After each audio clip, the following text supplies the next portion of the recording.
कभी आपने सोचा है कि पवित्र बाइबल के कई दृष्टांतों के द्वारा बताई गई बातें सच हैं? यदि आप दृष्टांतों को समझकर लिखे जाते तो यूहन्ना 21 अध्याय 25 पद के अनुसार पुस्तकें जगत में भी ना समाती। इसीलिए बाइबल के प्रत्येक वचन गहरा ताल्लुक है। यह सच्ची घटनाओं पर आधारित है। जिस प्रकार व्यवस्था विवरण 32 अध्याय 11 पद के बारे में बताया गया है, ये 11 पद सब पक्षियों से छोटा पक्षी है जो 7 फीट से अधिक तक फैले हुए विशाल पंखों के साथ गहरी दृष्टि और झुकी हुई चोंच और घुमावदार तेज पंजे हैं जो उकाब के बारे में लिखा गया है। तो आइए हम इसे पढ़ें। जैसे उकाब अपने घोंसले को हिला हिलाकर अपने बच्चों के ऊपर मंडलाता है, वैसे उसने अपने पंख फैलाकर उसको अपने पैरों पर उठा लिया। जब खुदा ने ईगल के साथ खुद को रखता है तो हम क्या पाते हैं? इसका मतलब क्या है? ये प्रत्येक क्रिश्चियन विश्वासियों को जानना जरूरी है। तो आइए हम जानें। परमेश्वर ने कभी अपनी विरासत अर्थात अपने चर्च, अपने लोगों की तुलना एक उकाब से करता है। ये कैसे करता है? पिछले वीडियो में उकाब के बारे में देखे हैं, जो कि उकाब शब्द का अर्थ है चोंच से भोजन करने वाला पक्षी। वो चोंच से भोजन कराता है।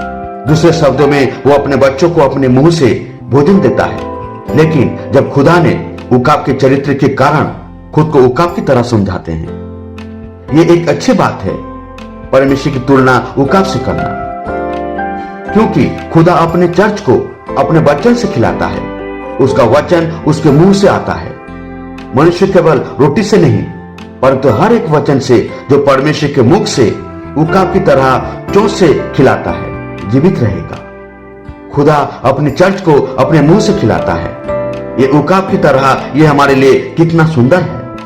अब हम इसे बस एक क्षण के लिए लेंगे कि कोई भी पक्षी परिवार में उसके जैसा कोई नहीं है जो उकाब की तरह उड़ सके। आपको पता है कि आपके दूरबीन की पहुंच से भी पूरी तरह हवा में अपनी उड़ान गहरी ऊंचाई तक जा पहुंचती है। और एक चीज है जो उकाब अपना घोंसला उतना ही ऊंचा बनाता है जितना वो बना सकता है। इंपॉर्टेंट यह है कि उकाब के चरित्र ऊंचाई से ताल्लुक रखता है। इसीलिए परमेश्वर ने उकाब की तुलना की। अब निसंदेह हम सभी जानते हैं कि निर्गमन 19 अध्याय 4 पद के अनुसार मिस्र से इजरायलियों को मुक्ति और रेगिस्तान में उनके परीक्षण के समय यहोवा द्वारा दिए गए गंभीर संबोधन में उकाब की तरह उड़ान के लिए अपने 2 पंखों से चलाता है। उकाब एक अद्भुत पक्षी है जिसकी तुलना खुदा की विरासत से की जाती है। यही कारण है कि खुदा ने अपने चर्च की विश्वासियों की तुलना उकाब से की, क्योंकि उकाब का घोंसला जो कि चर्च है, इस दुनिया की ऊंचाई से बहुत दूर बनाया गया है, जहां आधुनिक शिकारी कभी नहीं पहुंच पाती। उकाब अपना घोंसला ऊंचा बनाने का कारण खुद को और जन्म बच्चे को हर जानवरों से सुरक्षित रख सके। जीवित परमेश्वर का चर्च जो अपनी महत्वाकांक्षाओं को सबसे ऊंचे शिखर पर, सबसे ठोस चट्टान मसीह यीशु पर बनाता है। जब उनके छोटे बच्चे मसीह में पैदा होते हैं तो वे सुरक्षित होते हैं। प्रभु का नाम एक शक्तिशाली मीनार है। धर्मी लोग इसमें दौड़ते हैं और सुरक्षित रहते हैं। निश्चित रूप से छोटे बच्चों के जन्म के बाद वे छोटे सफेद रोएदार देखने वाले प्राणी हैं, और जब तक वे अच्छे आकार के पक्षी नहीं बन जाते तो मां उन्हें अपनी चोंच से खाना खिलाती है। वो नीचे जाती है और अपना शिकार ढूंढती है। वो अपने छोटे बच्चों को खाना खिलाने के लिए वापस आती है और ताजा मांस खिलाती है। क्या यह अद्भुत नजारा नहीं है? फिर एक समय ऐसा आता है कि उस मां उकाब ने दृढ़ निश्चय कर लेता है कि उसके छोटे उकाब मुर्गियों की तरह नहीं होना है, क्योंकि मुर्गियों को स्वर्ग के बारे में कुछ नहीं पता। इसलिए छोटे पंखों वाले उकाब के बच्चों को एक अनुभव देना होता है, और वो भीतर जाती है और तुरंत घोंसले पर बैठती है। वो चिल्लाती है। वो कर क्या रही है? वो उन छोटे साथियों को अपनी आवाज सिखा रही है। मेरी भेड़ मेरी आवाज जानती है। वे छोटे साथी कभी उस घोंसले से बाहर नहीं निकले हैं। वे हर समय वही रहते थे। तो वो जो काम करती है, जहां बाइबल संदर्भित करती है, वो अपना घोंसला तैयार करती है, अर्थात हिलाती है।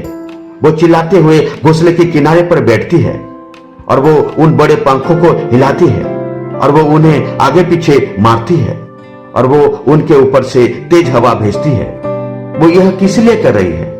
यह हर ढीले पंख को ढीली उड़ान देने के लिए, अर्थात उनकी पहली परीक्षण उड़ान पर ले जाने की तैयारी कर रही है।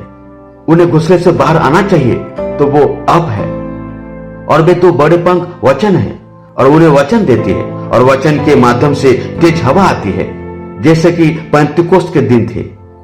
ये सभी ढीले पंखों को उड़ा देता है। दुनिया की सभी चीजें जिन्हें आपने पकड़ कर रखा है, जब वचन के माध्यम से तेज हवा नीचे आती है तो वो फीकी पड़ जाती है।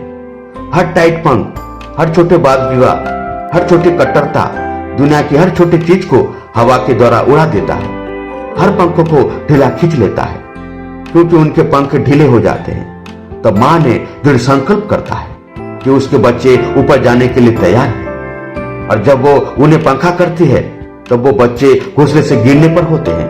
तब माँ उकाब अपने पंखों को अपनी बगल में फैला लेती है और बच्चे को पंखों के ऊपर बैठा देता है और बच्चे अपने नन्हे चोंच से माँ के पंख को पकड़ लेते हैं और गहरे ऊपर चले जाते हैं। उनके लिए आनंद का दिन होता है। दुनिया से ऊपर कोई डर नहीं, सुकून जिंदगी माँ के पंखों तले। लेकिन बच्चों को पता नहीं कि एक तूफान का सामना करना है जो माँ चाहता है। जब तुम ऊपर उड़ोगे तो जानोगे कि यह तुम्हारे मृत्यु का कारण जैसा लगेगा। याद रखे कि उन्हें पहले कभी हवा महसूस नहीं हुई। वे उकाब हैं। वे चट्टान की दरार में पैदा हुए थे। वे हवाओं के बारे में कुछ नहीं जानते, इसीलिए उन्हें जो पहली हवा महसूस किए थे वो माँ के पंखों से आती है, किसी सांसारिक धर्मशास्त्र से नहीं, परंतु सच्चा उकाब परमेश्वर की आत्मा से उत्पन्न हुए थे। पहले तेज हवा जिसे वो महसूस करता है, यह किसी प्रकार की बनावटी भावना नहीं है। यह उसे परमेश्वर के वचन के माध्यम से प्रेरित करता है और उसके हर पंखों को ढीला कर देता है उड़ान भरने की तैयारी के लिए। और माँ उकाब अपने बच्चों को देखती है कि छोटे छोटे पंखों में सुरक्षित रूप से उड़ने के लिए सुसज्जित है कि उनका अनुभव सही है। तो बूढ़ी माँ अपने पंख फैलाती है और आकाश की ओर उड़ जाती है, आगे और आगे, तब तक जब तक वो हवा में बहुत ऊपर ना चली जाए। और जब वो इतनी ऊंची हो जाती है कि आप उसे मुश्किल से देख पाते हैं, जहां कोई कौवा या बाज या कोई भी चीज उन्हें कभी नहीं पकड़ सकती, तो वो एक अजीब चीज करती है। वो सभी को अपने से दूर कर देती है हवा के बीच में। तब उसके पंख इस प्रकार हिलाता है, तब नन्हे उकाब इधर उधर गिर पड़ते हैं। वो चिल्लाती है। वो क्या करती है? वो आवाज देती है और कहती है, बच्चों तुम अकेले हो। और जब वो माँ उकाब के द्वारा झटक दिए जाते हैं और हट जाती है, वो छोटे साथी हवा में उस और अपने पंख फड़फड़ाने लगते हैं। क्या वो माता उन्हें छोड़ जाती है? जी नहीं, वो उनके चारों ओर चक्कर लगाती है और उनमें से हर एक को देखना शुरू कर देती है। क्या वे डरे हुए हैं? जी नहीं, वे कभी डरते नहीं, क्योंकि अपनी माँ की सदैव उपस्थिति और उन्हें फिर से सहन करने की उनकी सर्वोच्च क्षमता पर भरोसा करते हैं। और यदि कोई अपनी स्थिति से बाहर हो जाता है, गहरे अंत में चला जाता है, तो क्या आप जानते हैं कि माँ उकाब क्या करती है? वो उसके नीचे झपटा मारती है, उसे अपने पंखों पर उठा लेती है। अपने शब्दों में, अब वो आपको यहाँ धरती पर छोड़कर आपको एक अनुभव नहीं दे सकती और उसे फिर से अनुग्रह से उठा लेती है। उसे तुम्हें बहुत ऊपर तक ले जाना है। एक समय ऐसा आएगा जब आपको उस स्थान पर आना होगा। वो इतनी ऊपर क्यों जाती है? वे उकाब है। यदि वे उकाब नहीं है तो वे इतनी ऊंचाई तक नहीं जा सकते।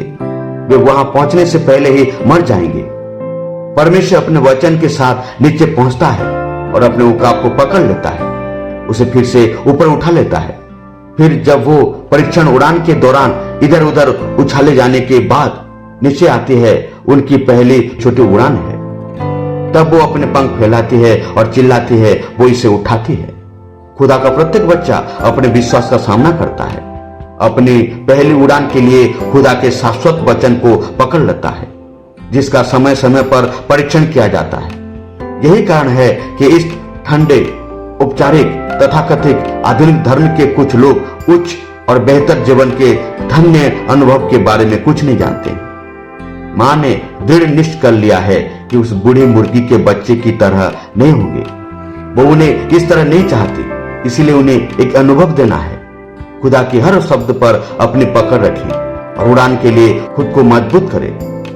जब माँ उकाब अपने बच्चों को इस प्रकार ट्रेनिंग देता है, तब छोटे उकाब जिंदगी के मजे सीख जाते हैं। कोई भी तूफान, बाढ़, विपत्ति आने से हटते नहीं, उसको चीर कर आगे निकल जाते हैं। ये खुदा का विशेष उदाहरण अपने बच्चों के लिए है। इसी प्रकार उकाब की देखभाल मसीह की प्रेम का एक सुंदर प्रतीक है, जो खुदा न्याय और हमारे दोषी आत्माओं के बीच आया और हमारे पापों को अपने शरीर में क्रूस पर रख दिया। वो शैतान के प्रत्येक बंधन से छुड़ाने के लिए आध्यात्मिक शत्रुओं, पाप और दुनिया पर विजय की प्रतीक है, साथ ही सुरक्षा और विजय का भी है। वो उकाब की तरह हमारे चारों ओर घूम रहा है। उसका नजर हमारे ऊपर है। वो हमको ना छोड़ने वाला खुदावन खुदा है। आमीन।